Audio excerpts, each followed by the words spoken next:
Бул жерде болсо мен неберелерим барган көлгө барганбыз, Барбулак барганбыз. Гүлбайра Калдыбаева эмгек өргүү акысын эс алууга жумшап, эңсеген кыялын орундатууда. Кыргызстандын булуң бурчун, 7 дубандагы көрүнүктүү жайларды кыдырып чыгууну мурунтан тилек кылып келген мугалим быйыл 100 000 сом эмгек өргүү акысын алып, үй бүлөсү менен көптөн берки ой максатын ишке ашырып жатканын айтат. Кыргызстанда эң сонун жерлер бар. Бирок ошолордун баарын көргүм келет. Чынын айтканда, көп жерди көргүм келет. Көптөн бери пландап жүргөм да. Көп жерлерге барып, ошо аябай жакшы эс алсам деп, анткени мугалимдер жакшы эс алып, жакшы дем менен мектепке барса, күч менен киребиз да. Гүлбайра Калдыбаева 46 жылдан бери кыргыз тили жана адабияты мугалими болуп иштейт. Эмгек жолунда быйыл биринчи жолу көп көлөмдө эмгек өргүү акысын алган.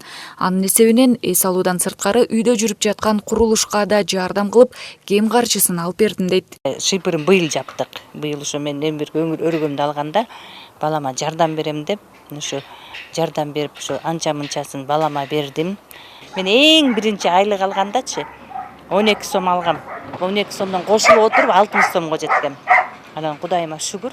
Быйылкы эмгек өргүү акысы бардык мугалимдерди кубантты. Агартуучулар бул аларга дем бергенин, байкаларлык колдоо болгонун белгилешет. 93 000 эмгек өргүү алдым. Айлык менен бирге, июль айынын айлыгы менен. Бул бизге өтө чоң жардам болду. Өзүбүздүн ден соолугубузду чыңдадык. Үйдөгү мен мисал үчүн балам үй салып атат, ошол баламдын үй салганына дагы мен жардам көрсөттүм. Бир 90 000 тегерегинде алдым. Эмгек өргүүгө тийген акча өзүмдүн ден соолугумду чыңоого кетти. Бир жыл иштеген мугалимдер да 50 000ден кем эмес эмгек өргүү акысын алышкан. Бул жаңы иштеп баштаган адистерди шыктандырып, жаштарды мектепке тартууга түрткү болууда. Керек болсо жаш жаңы келген специалисттердин дагы эмгек өргүүсү абдан жакшы болду. Бир 50 000 тегерегинде алышты. Алар да абдан ыраазы болушуп, кадимкидей мотивация болуп, иштегенге бир кандайдыр бир шык пайда болот экен. Бул да болсо бир колдоо, мугалимдерге көп көңүл бурула баштаган бизди аябай кубандырат. Эмгек өргүү акылары иш жүктөмү, бакалавр же магистрдик билим деңгээли жана эмгек стажына жараша берилет. Тоолуу аймакта жашап иштегендер эң жогору көлөмдө алгандар. Маселен, Суусамыр өрөөнүнөн 5 мугалим 130 000 сомдун тегерегинде, эң көбү 158 000 сом алган. Ал эми биздин Ысык Ата району, Панфилов району, ошол эле Москва районунун мугалимдери, мына азыр атай кетейин.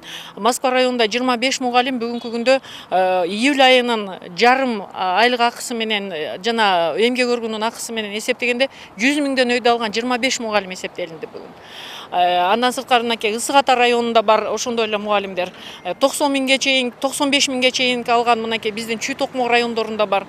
Кадр жетишсиздиги бизде бар да. Облус боюнча бизде жетишпеген кадр жетишсиздиги бар. Ошону биз жоёбуз деген ойдобуз. Анткени себеби мугалим болуп иште ушул кесипти аркалайм деген жаш адистер, мен ойлойм, кайдыгер калбаса керек. Чүй облусунда жалпы 11 722 мугалим иштейт. Нурайым Бейшеналиева, Жумабай Исманалиев, Ала Тоо 24, Чүй облусу.